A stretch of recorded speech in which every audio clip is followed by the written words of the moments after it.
Welcome to the Banker Lamp. Please enjoy the video. You start by enabling developer mode on your console. This lets you sideload a simple app that can render an animated background. Register a Microsoft developer account, install the Dev Mode Activation app, and follow the on-screen activation code.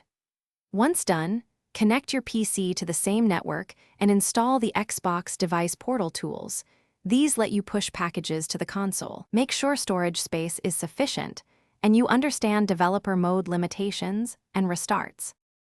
On your PC, create a minimal UWP app that plays a looping video or WebGL animation at full screen. This becomes your live wallpaper host.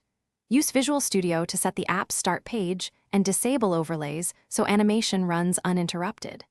Sign and package the app with your developer certificate, then deploy it to the console via the Xbox Device Portal or Visual Studio's Remote Deploy.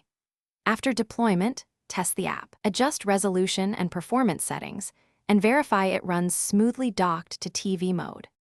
Launch the sideloaded app and pin it to quick resume or set it to run on startup when possible. That keeps the animation available like a background. Make sure the app handles Xbox sleep and notifications by pausing and resuming correctly, otherwise it will stop when you switch games. If something goes wrong, first check the developer certificate validity and network deploy settings, then rebuild in release mode and repackage. Finally, monitor CPU/GPU usage. Lower resolution or frame rate if the console becomes warm or laggy. Thanks for watching. If this was helpful, leave a like and consider subscribing. See you next time.